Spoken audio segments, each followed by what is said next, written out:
My name is Dan Devane. I'm the Regional Sales Manager for the Southeast United States with ZENNER USA, and we're here to talk to you about the 7 features of an ultrasonic meter that really should play into your decision on whether to use the technology or actually which type of meter to purchase. The number one feature of these meters is the fact that they actually are battery operated. They are not something you can put in the ground and they will last forever and you never have to do anything to it. So the question becomes, how long will these meters actually last? And what we're seeing out in the field right now is anywhere from 7 to about 15 years before you have to do something with this type of meter. Again, the limiting factor is the battery. This is the back of a ZENNER USA water meter, and what you see right here, this is the battery. So one of the features you should try to be looking for is actually whether you could replace the battery or not. Is the battery field replaceable? So if you have a field replaceable battery, what you're not doing is giving up the ability for the product to be serviced, but also to last the extent of time where you would be able to recoup your investment in the product. These meters are a little bit more expensive than what you find with a standard water meter. And again, if they're not giving you back that investment, is it really going to be worthwhile to you in making this purchase?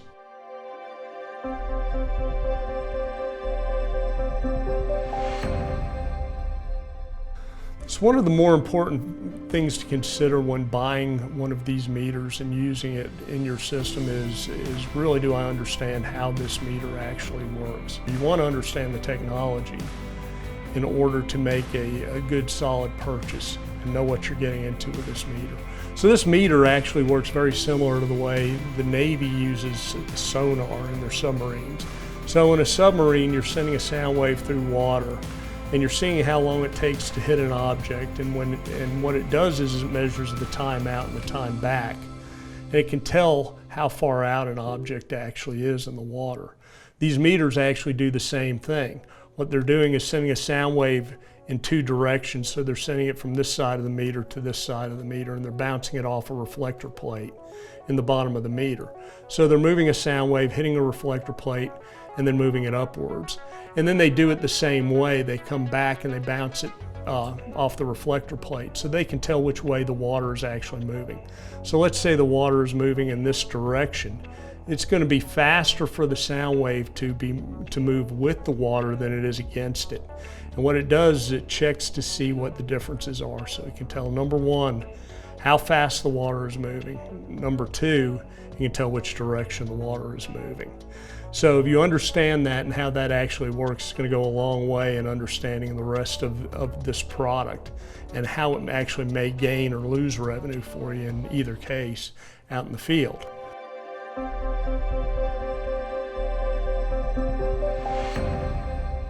So there are 3 applications for this type of metering technology.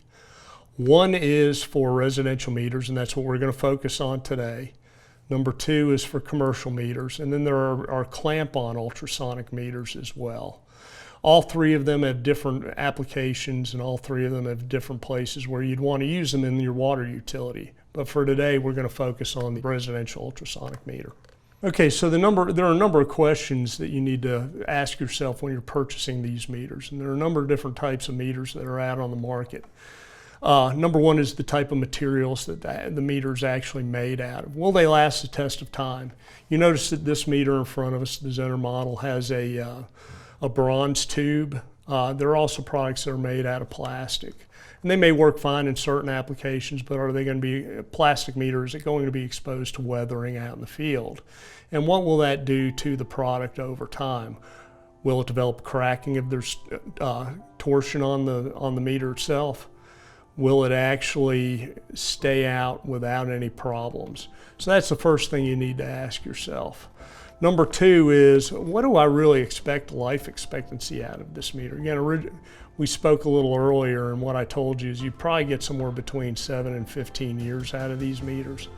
And there's more to it than that. We're going to go into that a little bit later on in this video. Number 3, what about accuracy of these meters? In certain applications, they're extremely accurate, but they're not always accurate in real-world applications. These meters do very well on an AWWA bench test, but the question becomes to you, is real-world application the same as you find on a bench test? A lot of cases it's not. So warranties as well. What do they actually tell you about these meters? Warranty is a double-edged sword, and what we need to do is explore how a warranty may or may not work for you. So, all in all, what we're going to talk about, what we're going to focus on are the 7 limiting factors of these meters, and where some meters are actually maybe a better fit or maybe a worse fit for your utility with regard to this class of meter.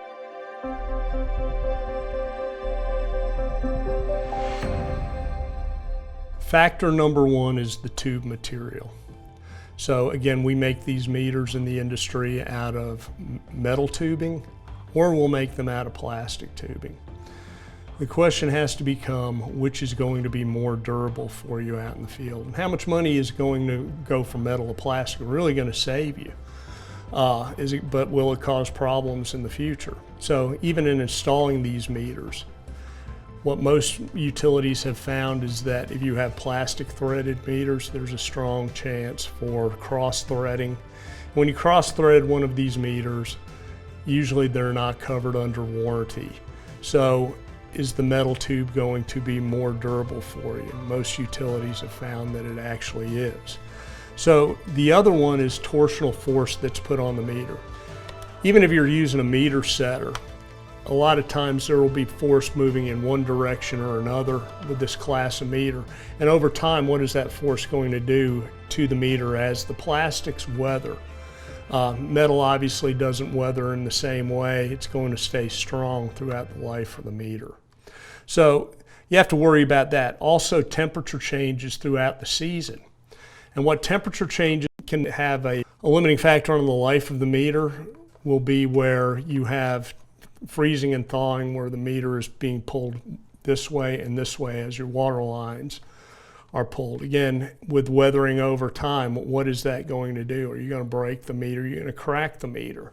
So you may end up having more problems in the future if you don't go with the right material, which typically what most utilities find is going to be bronze just because it's more durable. The other one is pressure. So if you have line surges, you have pressure situations in your utility, again, as a tube weathers, if it's made out of plastic, is it going to prove as durable? Will you have, again, cracks develop inside from the meter that are going to basically make you lose water? So the question you need to ask yourself in the long run is, where is the meter going? Is it going to expose to the elements? If it is, you may want to really consider which type of product you purchase and what the tube material is.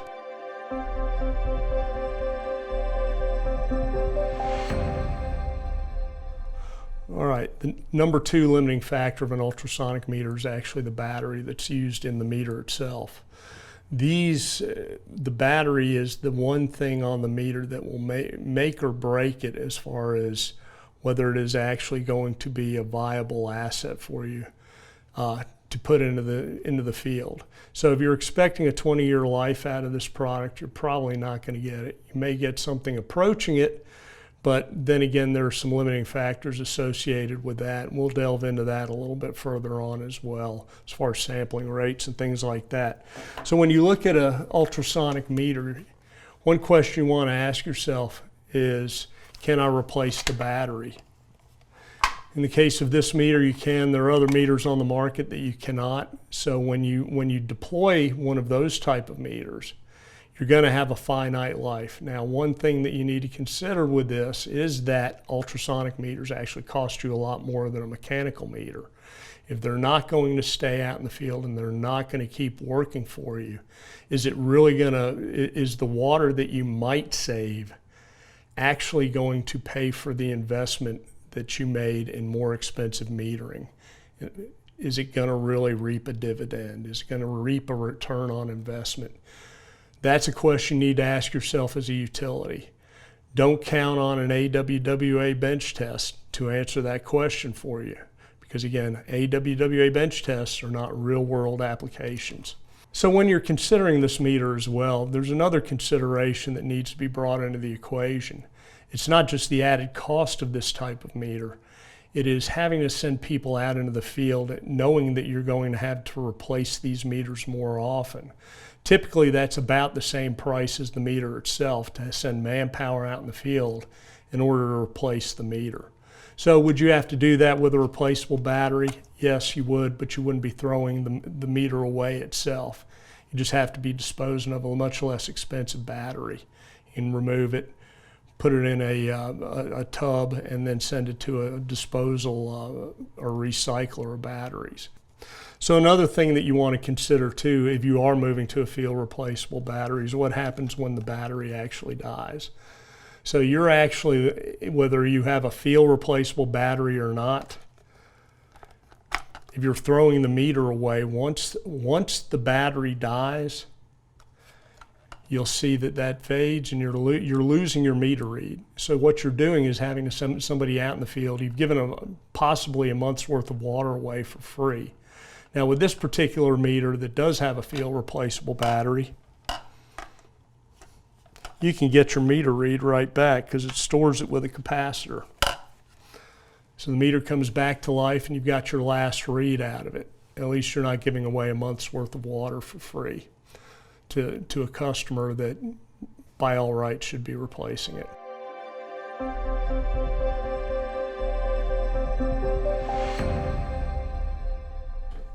Limiting factor number 3 can actually be the cable that's being used with this type of meter. Now what we found is that these meters are generally deployed when you're doing an AMR or an AMI project, when you're moving to some type of meter reading technology, because you're trying to gain the benefits that are associated with this meter. So you're trying to use it with technology. So the problem with that is what happens to your meter when the cable gets damaged? And it doesn't happen as often as most people would think, but there are meter boxes out there. There are rodents that do like to get in there.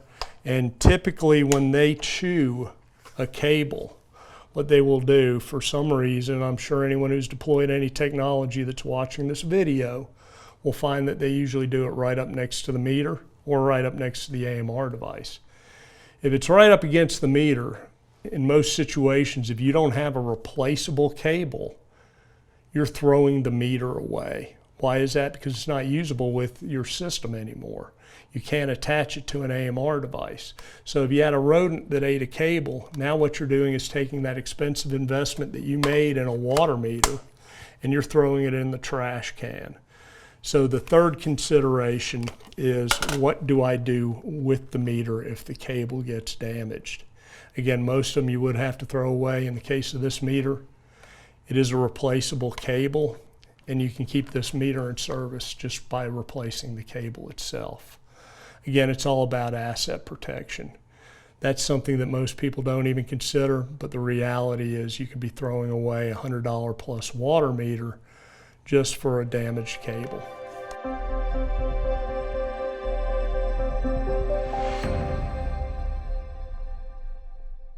So limiting factor number 4 involves what happens to the meter accuracy as temperatures change within your water system. Now this goes back to AWWA bench test accuracy, which we talked about earlier in the video. And this is one of the things that can really limit how accurate these meters actually are, and will they gain the most revenue for you. So as temperatures change in the water density changes. When water density changes, it affects the speed of sound moving through the water. So if the water temperature is raised or lowered, it is going to affect the accuracy of these meters. Does the meter that you're about to purchase have temperature compensation? What we found is that if your meter does not compensate for temperature, as temperatures get lower in the water system, you're going to be giving away a good portion of the water that you should be capturing. So it actually changes the speed of sound, which means that the water is not being picked up as it moves through the meter. It's assuming that the water is being read at a much slower rate than it actually is moving through the tube of the meter. So where this falls in with AWWA bench test standards is AWWA bench test standards require the water to be 78 degrees. These meters are usually set up for accuracy at 78 degrees. They may not be set up for accuracy at 50 degrees or 42 degrees or anywhere approaching freezing that they can get to in colder climates. So if you're using them in those applications, you need to make sure that the meter that you're about to purchase has some form of temperature compensation. In the case of this one, it adjusts every couple of meters, changes the mathematical algorithm that the meter actually uses to calculate how much water is moving through it.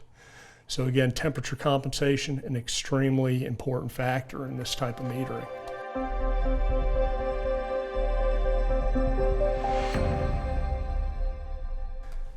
Factor number 5 that can limit how accurate your meter actually is are sampling rates. So what I mean by sampling rates, and what most people don't understand about this class of meters, is that they do not always read all of the time. What they do is power up and power down. They send a sound wave through the water periodically. They don't do it all of the time. So what they do is take a sampling of the speed of water going through the meter. And what the speed is doing is it can be going up or going down all the way through there. So if you want to be more accurate, what you need to do is you need to probably sample more often. And there are some things associated with that other companies, again, this goes against what AWWA bench tests actually do, because an AWWA bench test is a constant flow rate. It stays at the same level the whole time during the test. Real world applications for water, you're using water 1 minute, you're not using it the next. You're using it this second, you're not using it that second. And when that happens, how does your meter compensate for that? Well, I can tell you that when you sample with a water meter like this, it's making an assumption. That assumption is that the flow of water stays constant between samples.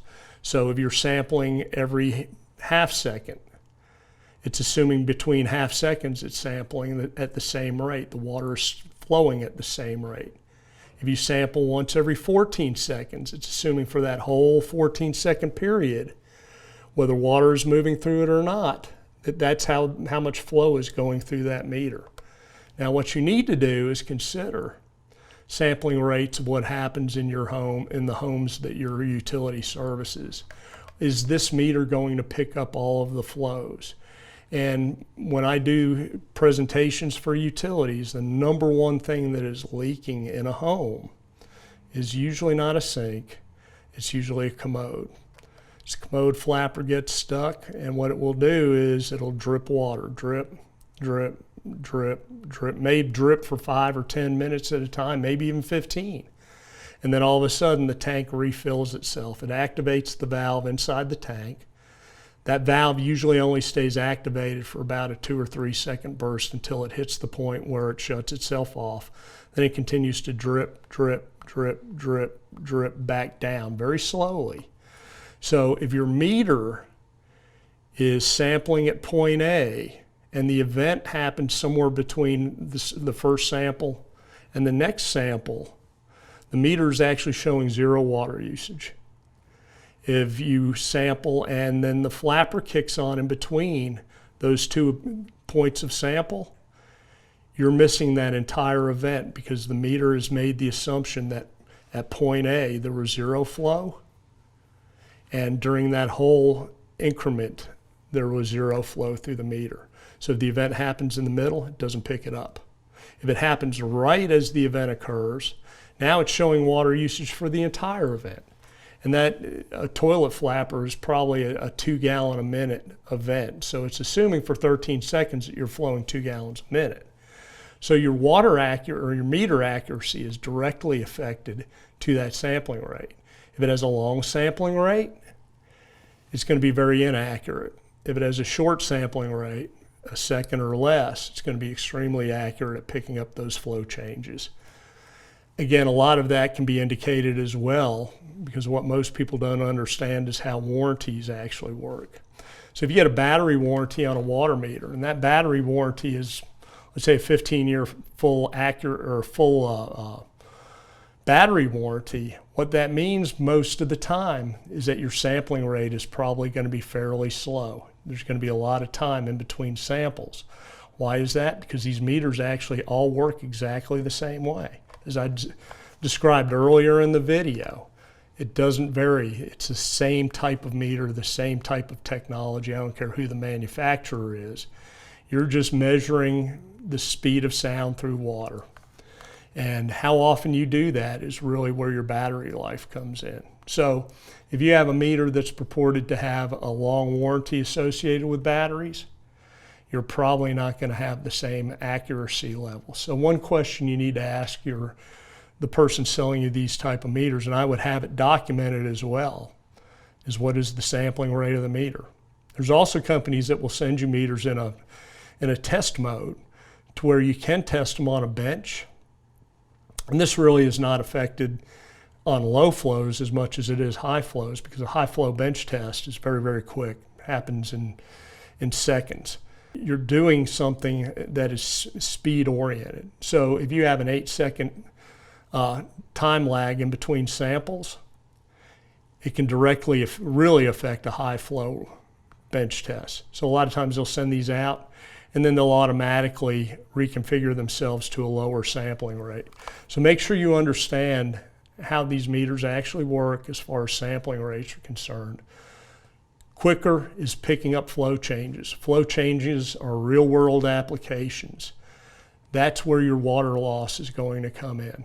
Now, another thing that I wanted to talk to you about is the accuracy of how low a flow these meters will usually pick up. With an ultrasonic meter, the best I've seen so far that I know about is it'll pick up about 128th of a gallon per minute. That sounds like a very, very low flow rate, but most people have not done the mathematics to come up with exactly how much water is 128th of a gallon a minute. I can tell you, because I've done that, the flow rate has to be, in order for the meter to pick up a drip or a leak, it has to be more than an ounce a minute. Now, most of your water dripping faucets drip at about this rate. Drip, drip, drip, drip. That will not come anywhere near 1 ounce of water in a minute. Drip, drip, drip, drip. Still won't come near an ounce of water a minute. You'd have to have almost a constant flow before it picks up those drips. So when someone's selling you on this picking up all of the drips, these meters really won't do that. If they have a slow sampling rate or a long sampling rate in between samples, they're not going to pick up the changes in flow, which means that in most homes, you're using zero water at any given moment. All those little events that show up in between, you've missed because of your sampling rates. So keep that in mind when purchasing this type of meter. Not everyone knows as much about these as they should when they're selling them to you. And just keep your eyes open about what's being said. Make sure you verify through writing what these meters will actually do for you.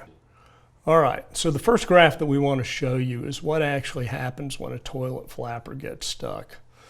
The first slide is showing you the actual event, and it's showing it in a ratio of not just time, but also in gallons per minute. You'll notice that if the sampling is taken at the 0 second interval, and let's say it's down the road and it's at 10 seconds, you'll see what this does on the next slide. Slide number 2 shows you what the meter actually records and what it sees.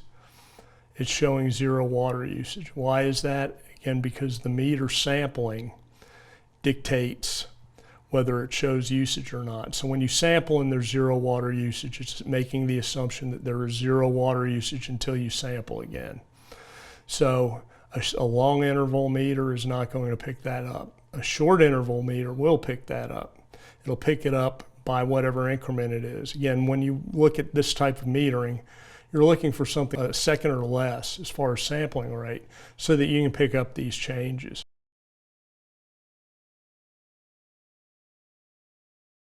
And again, all this means is lost revenue when it doesn't pick these changes up at your utility or at the meter. All right. The next slide shows you what happens when a meter hits it at the right point. And it is a situation where the water meter has actually sampled while the toilet flapper or the toilet tank mechanism is actually activated, somewhere in that cycle.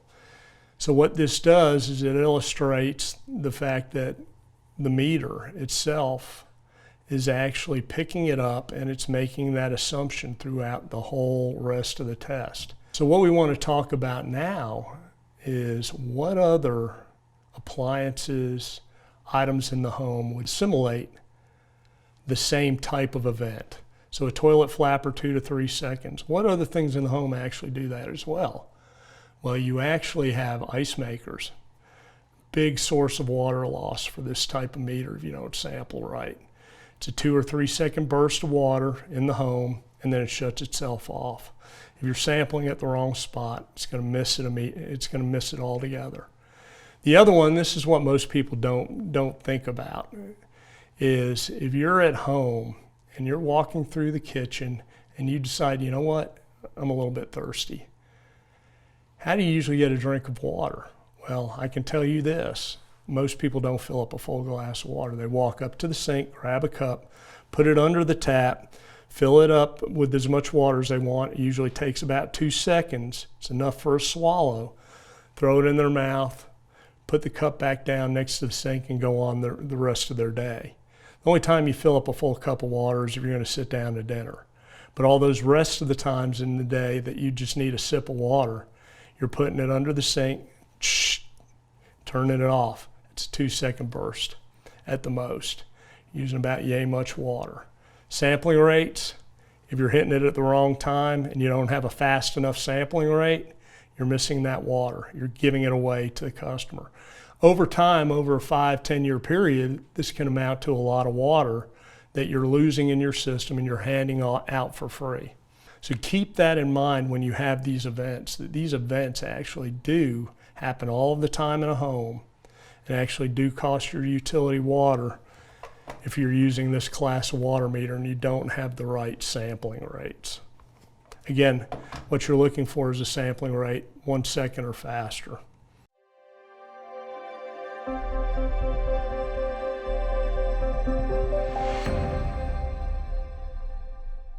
All right, another limiting factor of this type of meter, and this is limiting factor number 6, is clutter in the flow tube. So ultrasonic meters generally have a reflector plate somewhere built into the tube itself. This meter has it built into the side of the wall of the tube. But a lot of other meters actually have an assembly that's pressed into the middle of this meter and mounts the reflector plate right in the middle of the meter itself. So what does that do to the flow of water? Well, what it can do if you're using a good bit of water is restrict the flow, which means that you're going to have a lot of pressure change from one side of the meter to the next. You're going to see that you could, based upon demand, that it could drop significantly on this side. If you're taking a shower while you're using a lot of water, you're not going to get much pressure out of it. So all of that can be affected by whether you have the reflector plate built into the middle of the meter as well. But also if you have strainers that are built onto them. They could be there to try to protect the inside of the meter, keep debris out of it, or try to condition the water a little bit better as it moves through the meter. But the problem with that is it's all flow restriction. As you're restricting the flow, you're getting less water out of it, capable of being moved through the water meter itself. The other thing is if you built in your reflector plates into the middle, one of the problems with this class of meter is that it relies on that reflector plate in order to read. So you're bouncing a sound wave off the reflector plate. What happens if you get debris on the reflector plate, or you get calcium buildup or mineral buildup on the reflector plate and you can't clean it? You can't get a device in there to clean it off. What do you do with this meter? This meter becomes useless. At that point, you're giving away free water to the customer until you've actually gotten out there, pull the meter out of the ground. Again, in a lot of cases, you're having to throw it in the trash. In the case of this meter itself, as you're seeing, it's got a straight tube, open tube. You can take a bottle cleaner, run it through there a couple of times, and clean off that reflector plate. Still use the meter if it ever blinded off. You wouldn't be throwing your investment away. Again, some of that has a lot to do with the return on investment of this type product. How often are you going to see failures associated with that? If you have a lot of mineral content in your water, a lot of debris in your water, you can actually see a big drop in your return on investment by using this class of meter, unless you can clean it out. The key is being able to clean out the inside of the meter.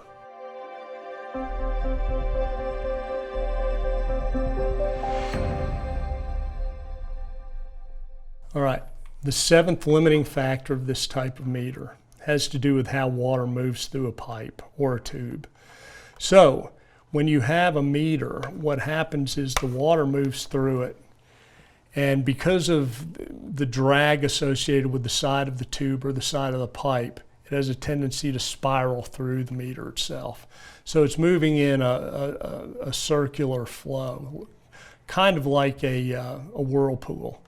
So the water in the middle is moving faster because there's less friction associated with it, while the water on the outside is moving slower, and it's actually still moving, but it's still kind of tumbling through the meter in that type of fashion.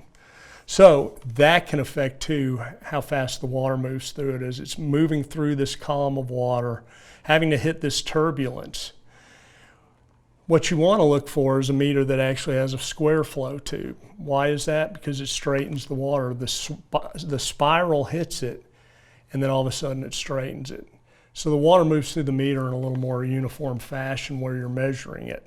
Stays more consistent, meaning that your meter reads are going to be more consistent, which means your meters are going to be more accurate. So this class of meter, what we're trying to do, if you buy the right meter, is actually gain the revenue that you would have lost over PD meters, over any type of mechanical meter in the past. Don't always go on price. Look at the other factors. These 7 factors are going to go a long way in determining whether your investment is a sound one or whether you're just buying some swampland in Florida. So when you look at these type of meters, we're going to review the 7 factors so that they're clear. Batteries, are they fuel replaceable? Will you be able to recoup that investment and keep your investment going over that limited period of time that these meters are designed to last? If you have replaceable batteries, they can go indefinitely. Cable, if the cable gets damaged, what happens to my investment? Usually it's a throwaway investment unless you have a replaceable cable. So if you got that replaceable cable, it's protecting the asset that you invested in for your utility by buying more expensive metering. Sampling rates. Am I giving away water because my sampling rates are too slow?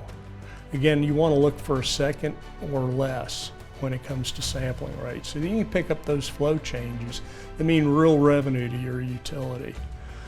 Temperature. What happens when the water changes temperature over the course of the changes of the season? Am I going to reap the dividend associated, or am I going to be giving away revenue out of my utility's pocket as temperatures lower? Metal flow tube. With a metal flow tube, will I be gaining that revenue by having a meter that is going to last a longer period of time? Again, plastics don't usually hold up in utilities. Even some of the space age plastics as we're seeing out there right now. Flow tube design, is it an open orifice? Is it allowing as much water as the customer actually needs to flow through it? Or am I buying a meter that if the customer's not getting enough pressure, all I'm doing is buying complaints from the customer? Number 7, again, tube design, accuracy. What's happening to the water? Is it moving through? Is it moving through the meter straight, or is it tumbling through the meter, twisting through the meter? All of this affects accuracy. All of this affects the bottom line of your utility over time. Some of it may happen incrementally and do it very slowly, but it all affects your billable revenue. So we want to make sure that you are gaining as much profit by buying a more expensive meter as possible. Thank you.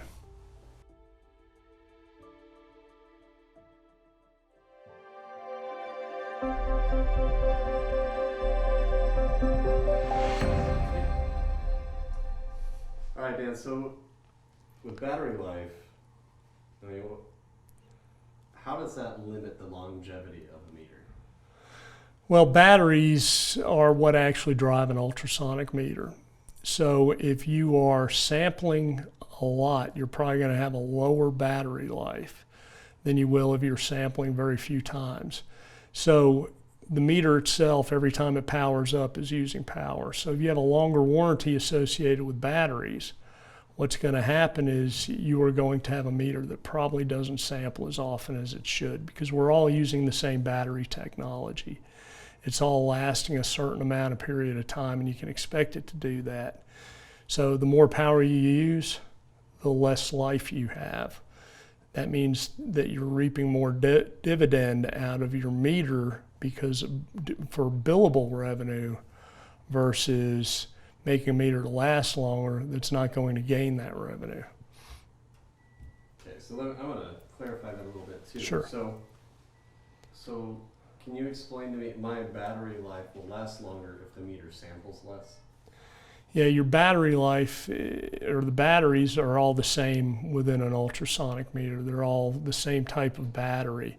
They're all designed by manufacturers to last a certain period of time. And that on average is about 15 years. So if you're using very little power, you'll probably get about 15 years out of that battery. If you're using more power, you'll get less than that. So if you're sampling more often, you're using more battery power, which means that your warranty on the battery will not be as long as somebody who doesn't sample quite enough to gain the changes in flow rates that you want as a utility in order to gain more revenue from that meter.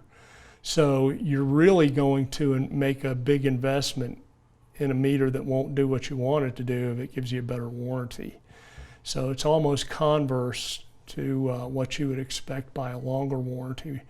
If it were a mechanical product, it'd be almost completely different.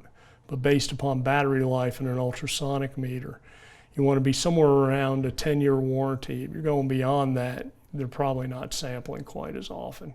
So you need to ask the manufacturer, have them put it in writing, what the sampling parameters are, not just when the meter's new, but as it moves down the road, do they change? Because there are some that will change and slow down over time. You want to avoid that type of product. So, and this is going to be kind of a repeat, but sure. I feel like, to a certain degree, you could argue that you get the meter lasts longer if you sample less, so that's better, right? The meter will last longer if you sample less, but that's actually not good. If you sample less, you don't pick up the flow changes, because most of the time in a residential meter or in a home, there's zero flow usage.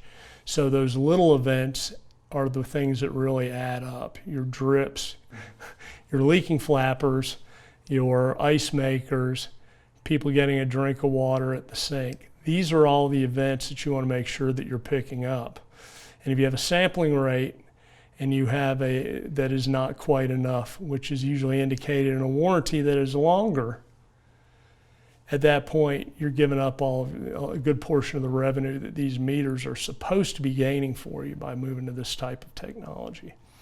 So what is ZENNER's solution to the shortened battery life? ZENNER's solution to not providing you the longest warranty in the industry is to provide you field replaceable batteries. So you can go out into the field with our product, go to the meter box when the meter is died, pull it out of the ground, go to the tailgate of a pickup truck, remove a few screws and replace the battery in the meter. It'll pick up the last read that the meter actually had. You can put it in the ground, so it's a little easier for the utility as far as not having to record meter changes, picking up the last meter usage, a lot less paperwork, and still with asset protection. I like it. And then All right, so I think I get it with batteries. So what about the cables? If it's damaged, does that mean the meter's useless? In most cases, if you damage the, start over again. In most cases, if you damage the cable on an ultrasonic meter, which is affixed and internally potted into the meter's rendered useless if you're using it for an AMR or AMI application. Because usually when it gets damaged, it's damaged right at the meter itself. Usually it's a rodent that may have done that. But if it's damaged right there, you can't attach it to an AMR or AMI device anymore, and you're having to throw the meter away and replace it. Again, that's usually not warranted by the manufacturer. If you can replace the cable, it's a lot cheaper fix. You're not having to put a new meter in the ground, number one, which takes time and effort. And now what you've done is replaced a less expensive part versus the whole meter itself to make it useful again. And then I'm going to ask you about the sampling rate. Will the meter you select do what the salesperson says it will? Usually the people that are trying to sell you ultrasonic meters or pushing them the most are the ones that number one, only sell ultrasonic meters. But they're also the ones that are less expensive, and they usually are the ones that have the most lag time between sampling rates. By purchasing that type of meter, you're really not doing your utility a service, because if you have too slow a sampling rate, what you're doing is losing most of the events that happen in between those samples, and that's where your revenue actually comes in, and that's their main selling point for this type of meter, is they're saying it picks up all your drips, saying picks up all of your low flow events, and the reality is it doesn't do well at any of those because the sampling rate is too far apart. You want a sampling rate that is very narrow, that actually as soon as a change occurs, it's picking it up. Because again, these meters, what they're doing is making an assumption that in between samples, that if you sample at this point, it's using the same amount of water until you sample again. If it's a 10, 16 second interval in between sampling rates, any event that occurs in the middle, your drips, ice makers, your toilet flappers getting stuck, any event that might occur right in the middle there, you're losing. And then further, how important is temperature compensation? I mean, it just doesn't seem like that big of a deal. Temperature compensation is extremely important in most areas of the country. And the reason it's so important is because water temperatures have a wide fluctuation with changes of the season. So let's say your water in Tennessee in the summer may be in the 75, 80, maybe even 85 degrees. In the winter, it's probably going to be 45 to 50 degrees, about the same temperature as the ground itself. And if the water meter does not account for the changes in those temperatures, what is going to happen is, because water density changes with temperature, you're giving away a lot of water as temperatures cool down, because it's assuming that the water's not moving as fast through the meter than it actually is, because it's able to move sound through the meter more quickly.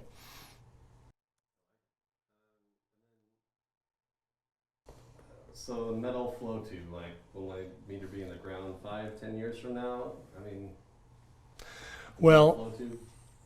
With changes of seasons and with weathering that goes on with plastics that we've seen in every industry, what you find out is that a meter may not even last a 10-year period if it's made out of plastic. It'll get weathered enough, and with enough force, sideways forces or push forces created by changes of seasons, it can actually crack the meter body, and now what you're doing is having to replace the whole meter because it didn't hold up. And plastics are known for that type of problem out in the industry. Just ask yourself, as a utility manager, as a utility worker, how often and how much plastic you actually have out in the field that is not problem free.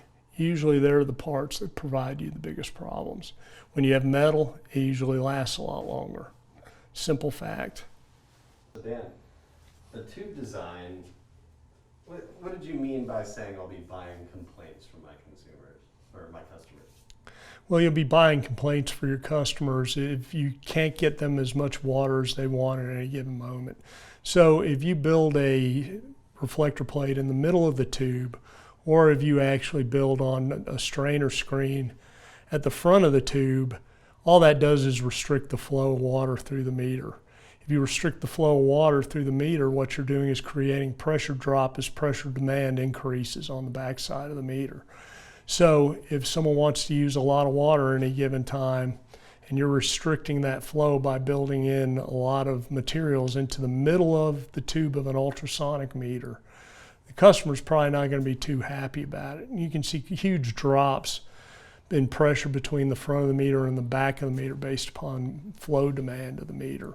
So if they're using a lot of flow, they're not going to be happy with their water pressure. If they're not happy with their water pressure, chances are they're going to be calling you as a utility manager making a complaint.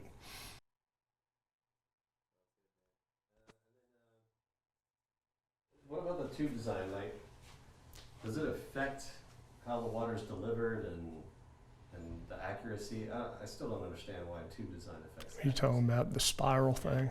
Okay. So most tube designs on ultrasonic meters are around tube. And what it does is as water is flowing into the meter, it's moving in a spiral fashion because that's how water moves through a pipe or through a tube. And what it does when it hits the meter is it usually doesn't stop it from doing that. So as the water's moving through the meter and it's spiraling, it's actually adding a length to how far the sound wave has to move through the meter before it can be reflected back. So this can create some inaccuracies inside of the meter.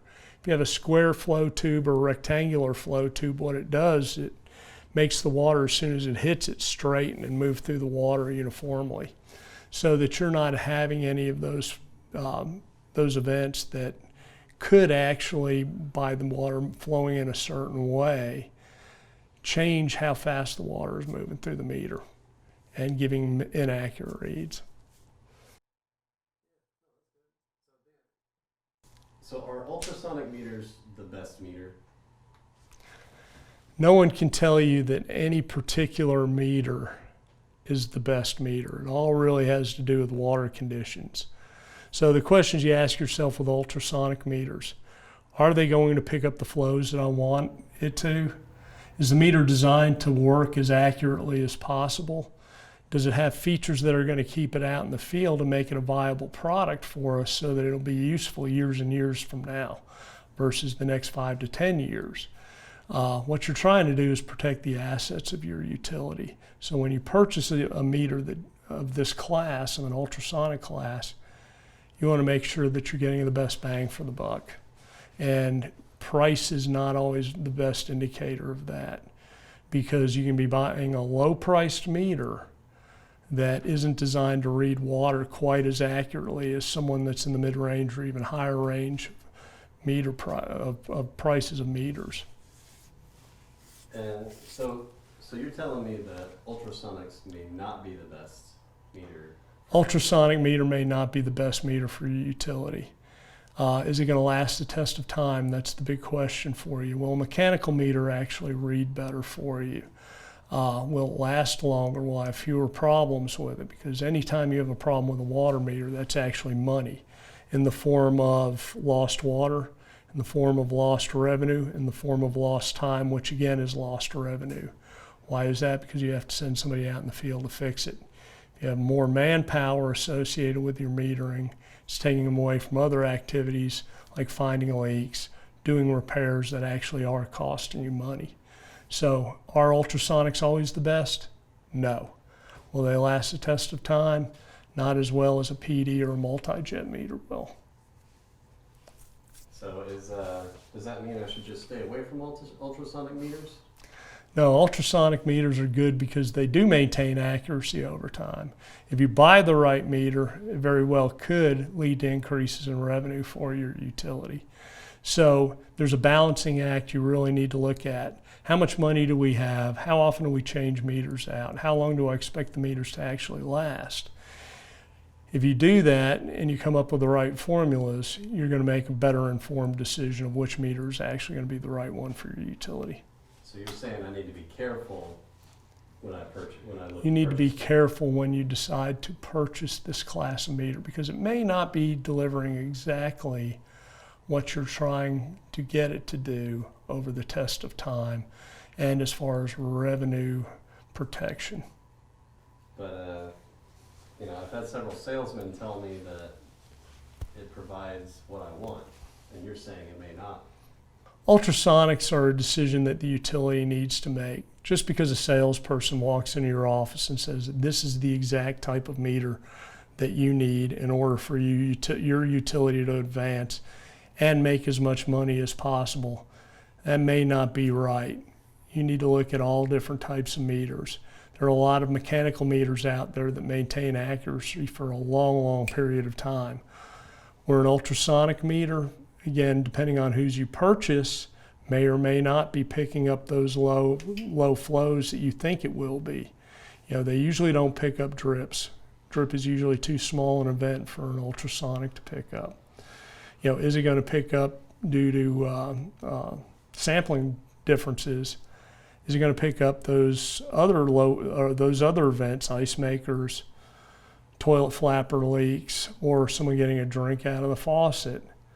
Will it pick that up because of the sampling rates? Are they too far apart to pick that up? If you have a sampling rate that's a very quick one, it's once a second or less, you're probably going to pick up those events. If you move toward a wider sampling rate, be it 6, 8, 12, 14 seconds, you're probably not going to pick those events up, and you're going to give that water away for free.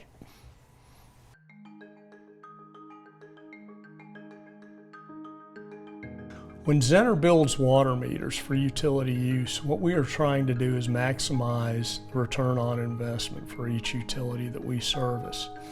And we design our meters around replacement parts for the fail points within the meters. In the case of the ultrasonic meter, the two fail points of the meter itself are actually three, are the battery, the cable, and also how often are you going to have to service this meter, and can you service the meter? Thus, we give you an open orifice tube design so that you can actually clean it and keep this meter serviceable.